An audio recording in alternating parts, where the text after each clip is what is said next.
Hi, welcome to another video from Rosendale Rapid Fire. Today's video is on the Walther PPQ.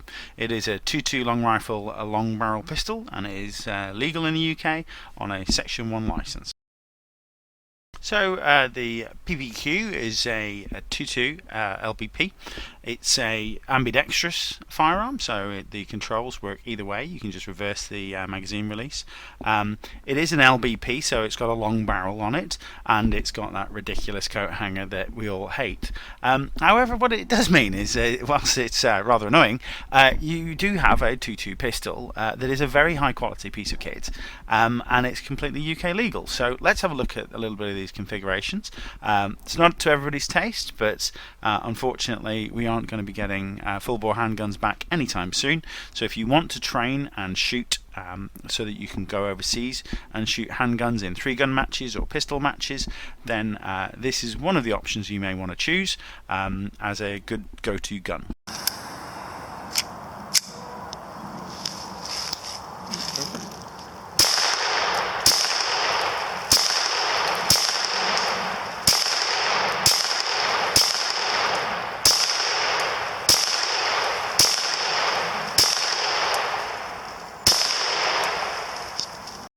So the PPQ comes in a number of different configurations, and it's a little bit like sort of buying a car. You can spec it the way you want.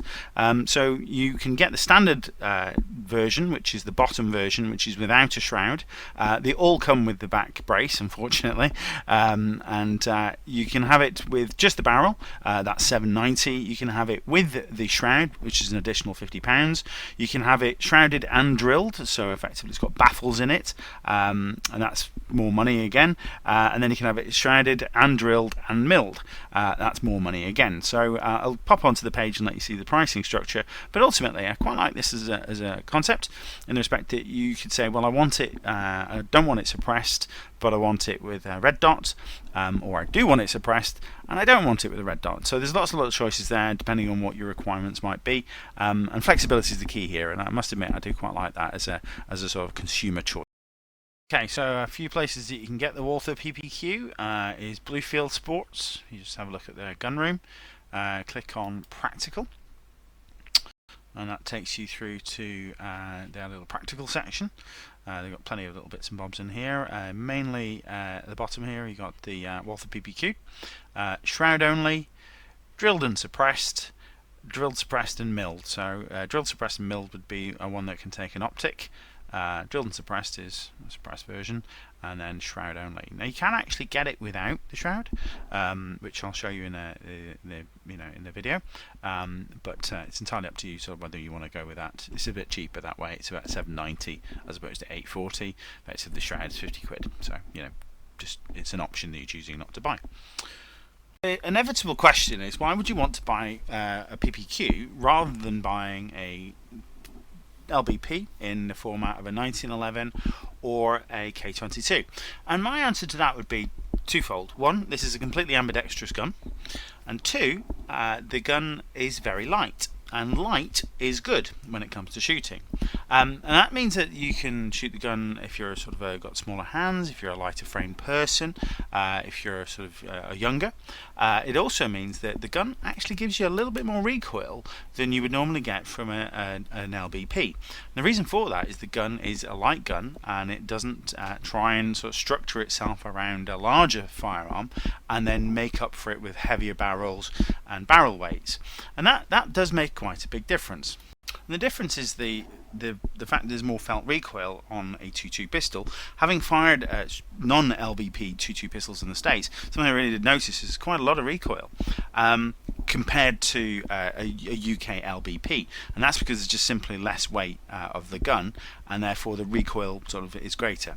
And this is kind of very relevant if you were thinking about getting a gun and wanting to train with a UK pistol for shooting in the States or shooting in Europe, as you're probably going to get something similar to a PPQ. It's probably going to be a Glock because it's relatively inexpensive, so the controls are very similar. You don't have any safety catches, etc. And also, because the 2.2 recoils quite a lot with this particular gun, you'll be more prepared for when the 9mm that you're using in Europe or in America gives you a bit of a kick. So if there is an advantage of the gun being lighter, well, how much lighter is it? So I got my 1911 LBP and I weighed it. So here's my custom 1911, and it's got a different slide in it, it's got a red dot on the top, and it's had a little bit of work done to it. But one of the things you probably will notice quite clearly is it's got a really great big weight on the back. The reason it's got a great big weight on the back is because it's got a great big thick barrel on it. It's the outer circumference of a 45, but with an inner circumference of a 22. So if you really think about that, that's a lot of steel that you're lugging around. Hence the need for the counterbalance to stop the gun from being so front heavy. None of that is an issue with the PPQ. That tiny thin little bit of metal at the back, it can actually remove the little tail off that, as that's not part of the overall length. It was just added on to stop people from stabbing themselves if they accidentally fell over, which in my mind is a pretty good idea. But there's no need to have a great big counterbalance because the barrel is so light and the gun is so light. And let's have a look at the difference. We have my custom 1911 with one empty magazine. That's 1.618 kilograms. Looking at the PPQ, you're at 0.911 of a kilogram. And that's a hell of a difference. It's more than 60% difference there. I started thinking, well, what about magazines? What does it look like in that regard? Because I've also thought the 1911 22 magazines are pretty heavy. Good if you're sort of needed to throw them at a target because you run out of bullets, but maybe not so good in the respect that you're lugging around quite a lot. So looking at the 1911 mag, it's 130 grams, and then it's 2 magazines is 125 grams. In actual fact, a fully loaded PPQ magazine is still lighter by quite a lot than a fully empty 1911 mag. Now, most people would say, well, that's not a big problem. I mean, it's only 2.2. It's not as if you're lugging around, 7.62 or something like that. And I'd be inclined to agree. But when it comes down to the gun being light, this is where it comes from. It's from the ground up. There's very little in there that needs to be that doesn't need to be there. Whereas if you look at the 1911, it's been designed to fit around the existing 1911 chassis, which is actually a full bore pistol, whereas the PPQ has been scaled down because it's actually made by Walther, and they've decided to make the entire gun in such a way that it is a lightweight gun. So if you're anything like me, I always like to know how things work, so just checking the gun's clear. It's really easy to take apart. I've already taken the shroud off this one. This is the suppressed version, but it's really simple. Just click it down and then slide everything apart. Dead easy.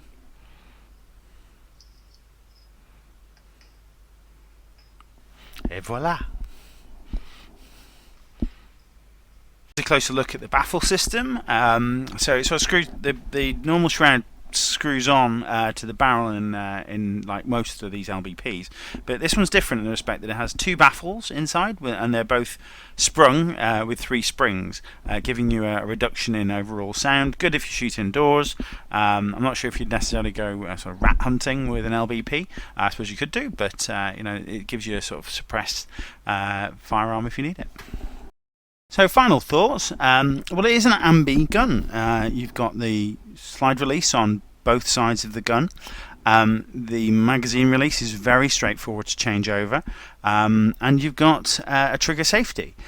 Trigger safeties, you find them on Glocks, you find them on a number of guns these days, and it means that basically you can just pick it up and shoot it either-handed. That's very handy from a competition perspective. It's very safe because of the trigger safety, and you don't have a lot of a learning curve to remember to put the safety catch on, take the safety catch off, etc. Very, very straightforward. The gun's nicely made. It's made by Walther, so it's got a little front rail on there. You've got a little bit of a grip on the front of the trigger guard.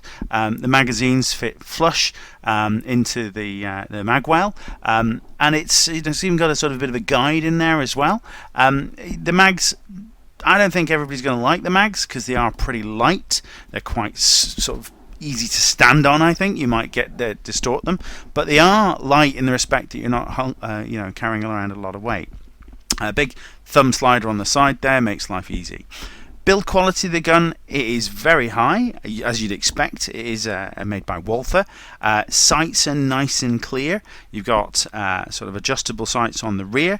Of course, note there's no hammer there, so there's a little bit more space for sights. And you've got a nice little fibre optic glow on the front. One of the first things that people do when they get themselves a 1911, they instantly want to change the sights. Here, I think you can get away with it. As I said, the build quality is good, as you'd expect from Walther. The slide is made out of metal. The rails are made out of metal, so everything it moves on, all the moving parts are all metal. It is a polymer frame, but you know, at the end of the day, it is a light gun. I think you're either going to love it or you're going to hate it. But I personally think it's a pretty good gun, especially if you want to shoot overseas with a 9. Yeah, go for it.